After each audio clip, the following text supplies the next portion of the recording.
Rhyme এদিকে ডাকছিল। হ্যাঁ এদিকে আব্ব শোন, বাবা মারা যাওয়ার সময় তো তোরা আমার হাতে তুলে দিয়ে গেছে। দেশের পরিস্থিতি তো ভালো না বুঝছো, পোলাপান বিভিন্ন পেতনা পেশাদের ভিতরে জড়ায় গেছে। এই চলাফেরার ক্ষেত্রে একটু সাবধান হয়ে চলিস, আল্লাহ কথা মাইনে চলিস। বাবা মারা গেছে, আমরা সবাই তো মরতে হইব তাই না? বিভিন্ন খারাপ আজে বাজে বন্ধু বান্ধবের সাথে হাঁটবি না, কোনো ধরনের নেশাখোরদের সাথে হাঁটবি না, চলবি না। যেভাবে ভদ্রতার সহিত চলা যায়, অন্তত মারা যা, তুই যতদিন বেঁচে থাকস অন্তত বাবার যাতে সুনামটা থাকে যে না অমুকের ছেলে দুইটা খুব একটা ভদ্রতার ভাবে চলতেছে, ঠিক আছে? কোনো ধরনের কোনো অকারেন্স করবি না, কেউ যাতে কোনো খারাপ ধরনের খারাপ কথা না বলতে পারে, ঠিক আছে? 5 ওয়াক্ত রোজা নামাজ করবি, আল্লাহ বিল্লাহ করবি। হ্যাঁ, বন্ধু বান্ধব যদি খারাপ কোনো প্রস্তাব দেয় বা ধরনের কোনো ইয়ে করে, আলোচনা করার কোনো বিষয় ইয়ে করে, হ্যাঁ, সেগুলো নিয়ে কি বিরত থাকবি, তাদেরকে আরো বোঝানোর চেষ্টা করবে। ঠিক আছে, এভাবে চলিস, চলাফেরা করিস, ঠিক আছে? হ্যাঁ, মান সম্মান নষ্ট করিস না। জি ভাই, আসসালামু আলাইকুম।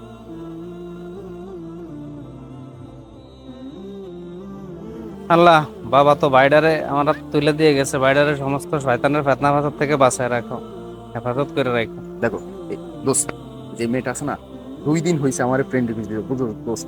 জাস্ট ওয়াও, দেখছোস লুকটা, দেখছোস? করা করা পুরা মাথা নষ্ট না? 2 দিন ধরে আমার রিকোয়েস্ট দিছে কিন্তু অ্যাকসেপ্ট করিনি। আজকে কিন্তু অ্যাকসেপ্ট করছি, তো মেসেজ দিছি, কথা হইতাছে। ওই যে দেখ মামা, দুইটা মেয়ে যাইতেছে, কি দোষ না? এই বেটা, এই পাশেরটাই না জোস বেটা, এই বেটা পুরো অস্থির বেটা।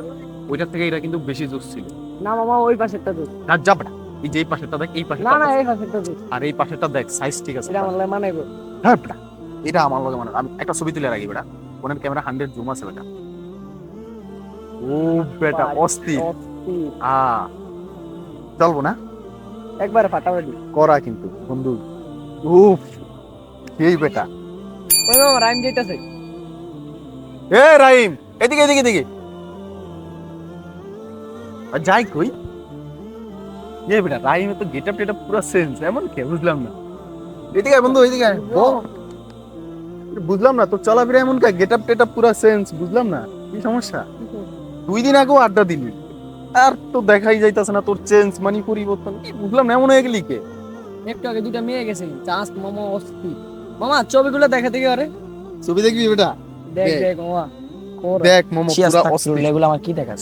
ওরে ওই হুজুর হয়ে গেছে। 2 দিন আগে এদিক দিয়ে মেয়ে মেয়ে মেয়ে করে দেখছি। এই বেটা সারাদিন আটছিস মায়া গো পিছে। দেখ মোমো, দুস মজা নিস না মামা, দেখ ভাই এগুলা দেখাইস না আমার, যা এগুলা থেকে আমি দূরে থাকবো। দেখ ভাই। ছি ছি। দেখ ভাই, কয়দিন আগে আমার বাবা মারা গেছে, আমি এগুলাতে আর না, এগুলা থেকে আমি বিরত থাকতে চাই। আর এখন নামাজের টাইম হচ্ছে, নামাজ পড়তে যাবো, তোরা যাই ল। আর তোদের সাথে আমার ভাইয়া দেখলে আমার রাগারাগি করে, কারণ তোরা কলেজের সামনে, কলেজ স্কুল সামনে, গার্লস স্কুলের সামনে তো তোরা রেগুলার পড়ে থাকো, এগুলা ঠিক না, বুঝছোস? মেয়ে একটা বাইলি তোরা মানে টিস করো, সেটা করো, এগুলা ঠিক না, বখাটের থেকে বের হয়ে, ঠিক আছে? এই সমাজ ভালো না, ঠিক আছে? আমি আর নামাজ পড়তে হলে চল, দুজন চল, নামাজটা পড়ে আসিল। যা যা বন্ধু, যা। আর ভাব দেখছিস বেটা, ওই 2 দিন আগে আমগো লগে বইয়া বিড়ি সিগারেট টানছে, মায়া ঘরের লগে মায়া ঘরে নিয়ে কত বাজে কথা বলছো, আজকে আর হুজুরে এসছে। ধরো বেটা, বাদ দে। দূর বাদ দে, দেখ আমরা আমরা দেখি। আসসালামু আলাইকুম। ওয়ালাইকুম সালাম। ভালো আছেন জি? জি, আলহামদুলিল্লাহ, তুমি ভালো আছো? বলবি তো? জি, বসো বসো। আপনার সাথে কিছু কথা আছিল আমার। আচ্ছা, কি কথা বলতে চাও? হুজুর, আমি অনেক সময় নিজের চোখের হেফাজত করতে পারি, এটার জন্য আমার মনে করেন আমার নিজের নিজের অপরাধী মনে হয়। আচ্ছা, তোমার কথাটার ভিতরে অনেক যুক্তি আছে। আমাদের বর্তমান যুগে এইসব বিষয় নিয়ে অনেক ছেলেরাই কিছু চিন্তা মানে করে না। তো একটা জিনিস মনে রাখবে যে চোখের জিনা সবচাইতে বড় জিনা, ঠিক আছে? আর আমাদের লজ্জা স্থান, তারপর চোখ, আমাদের এগুলো অবশ্যই মানে হেফাজত রাখতে হবে। আর বর্তমানে দেশের যা পরিস্থিতি, নারীরা বেপর্দায় চলাফেরা করে, অবশ্যই আমাদের নিজেরও কেয়ার করতে হবে এবং আমি চাই যে ওরা ওদের কেয়ার করবে, ঠিক আছে? আর একটা জিনিস মনে রাখবা যে এই চোখের জন্য কত মানুষকে যে জাহান্নামে জ্বলতে হবে, আসলে যে জাহান্নামের আগুন কতটা পরিমাণ ভয়ঙ্কর একমাত্র রবি রাসূলুল্লাহই জানে। হয়তো আমরা তাদের কাছে অনেক তুচ্ছ, জানো? এই দুনিয়াটা এতটাও সহজ না যতটা আমরা মনে করি। আল্লাহ তাআলা আমাদেরকে বলেছেন মুমিনরা যেন সবসময় তাদের দৃষ্টি অনবরত রাখে, ঠিক আছে? এবং নিজের চোখের হেফাজত করে, এবং তারা যেন তাদের মানে লজ্জাস্থান হেফাজত রাখে, এবং এই কাজটা হচ্ছে তাদের জন্য আরো বেশি উত্তম। তো আমি চাই তুমি চলার পথে খারাপ ছেলেদের সাথে চলবে না এবং ভালো হয়ে চলবে। আর লজ্জাস্থানের এই বিষয়টা সূরা আন-নূরে দেওয়া আছে। আর যেহেতু তোমার বাবা মারা গেছে, বাবার জন্য দোয়া করবা কবরের পাশে গিয়ে, কারণ সন্তানের দোয়া আল্লাহ তাআলা সবসময় কবুল করে, জানো। আর তোমার বাবা খুবই ভালো মানুষ ছিল, আর আমি চাই না যে তুমি খারাপ ছেলেদের সাথে চলো। তো নিজের দিনকাল ভালোভাবে গুছিয়ে নিও, আর ঠিক মতন মসজিদে আইসো নামাজ পড়তে, ঠিক আছে? আর বন্ধু বান্ধব নিয়ে আইসো।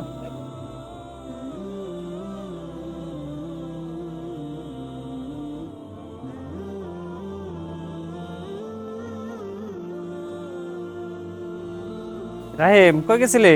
এই তো ভাই জায়গায় গেছি। ভালো। আমি তো দেখলাম খুব অনেকটা, তোর ভিতরে তো অনেকটা পরিবর্তন আসছে। জি ভাই, আমি আমার চোখের হেফাজত এবং চরিত্র উন্নতির চেষ্টা করি। আমাদের ধর্মে এটা খুব গুরুত্বপূর্ণ একটা জিনিস। খুব ভালো কথা ভাই।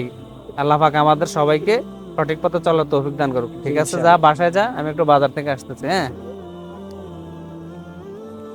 বন্ধু, এই মেয়ে যেটা ছিল না মামা, ওই যে যেটা প্রেমিক দিছিল, অস্থির মামা, বিশ্বাস কর।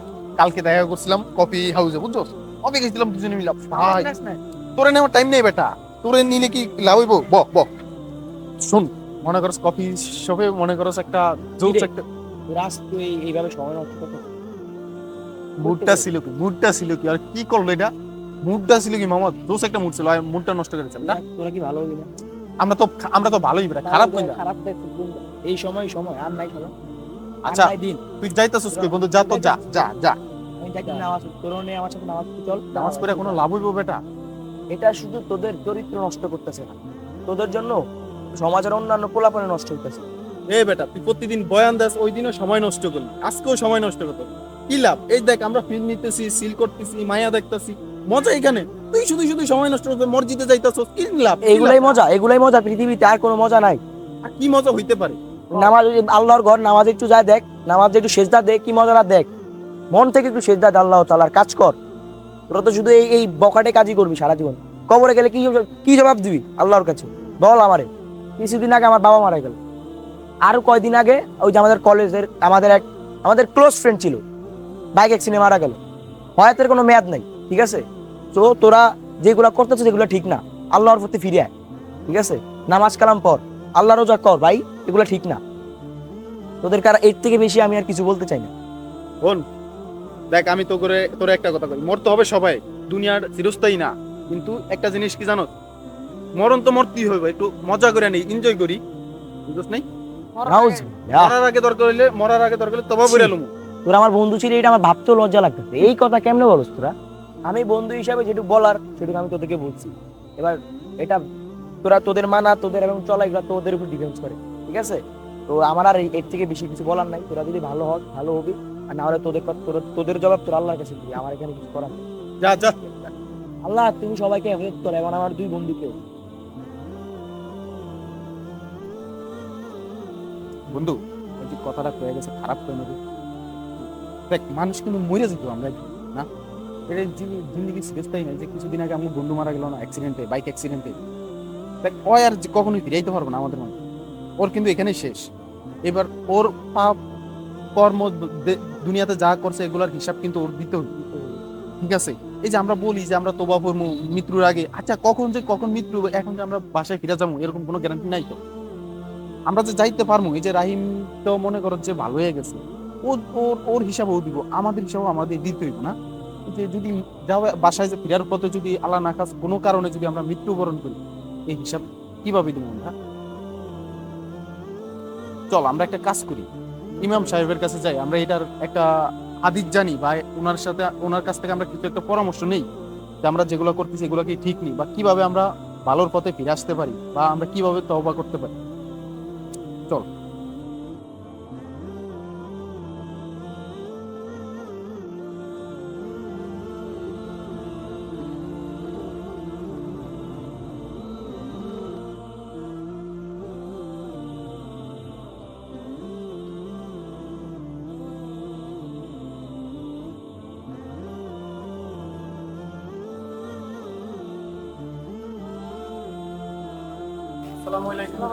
ওয়ালাইকুম ভালো আছেন হুজুর? তোমরা কেমন আছো? আলহামদুলিল্লাহ হুজুর, ভালো আছি, আল্লাহ ভালো রাখছে। আচ্ছা, তো তোমরা কি মনে করে আসছো? হুজুর আসছি, কি বলবো, লজ্জার ব্যাপার হুজুর। মানে আমাদের যে চলাফেরা, মানে আমরা যে বকাটে হয়ে গেছি দিন দিন, যে মেয়েদের পিছনে সারাদিন, তারপর আজে বাজে পোলাপানের সাথে তোলা, মানে এটা তো আমাদের জিন্দেগি হইতে পারে না, এটা তো আমাদের দুনিয়া হইতে পারে না, আমরা কিন্তু মরতে হবে। এই বিষয় নিয়ে এখন আমরা আপনার কাছে কিছু জানতে আসছি যে আমরা কি করতে পারি। আমরা অনেক পাপ করে লাইছি, আমরা জানি আমরা নিজেদেরকে নিজেরা অনেক খারাপ মনে করতেছি, এটার জন্য আমরা কি করতে পারি। এখন আমরা ভালোর দিকে ফিরে আসতে চাইতেছি, আমাদেরকে একটা দিবেন। আচ্ছা, আমার কাছে সবচাইতে যে বিষয়টা ভালো লাগছে যে তোমরা নিজে থেকে গুনাহটা স্বীকার করছো। একটা জিনিস মনে রাখবা যে আল্লাহ তাআলা চায় যে তার বান্দারা তার কাছে গুনাহ স্বীকার করুক।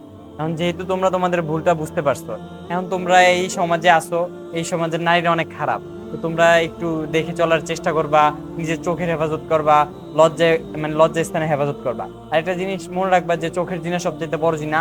আর ওই যে তোমাদের বন্ধু রাহিম, জানো ওর বাবা কয়দিন আগে মারা গেছে, ওই ছেলেটা আগে হয়তো তোমাদের সাথে মিশতো, কিন্তু অনেক ভালো হয়ে গেছে, 5 ওয়াক্ত নামাজ পড়ে।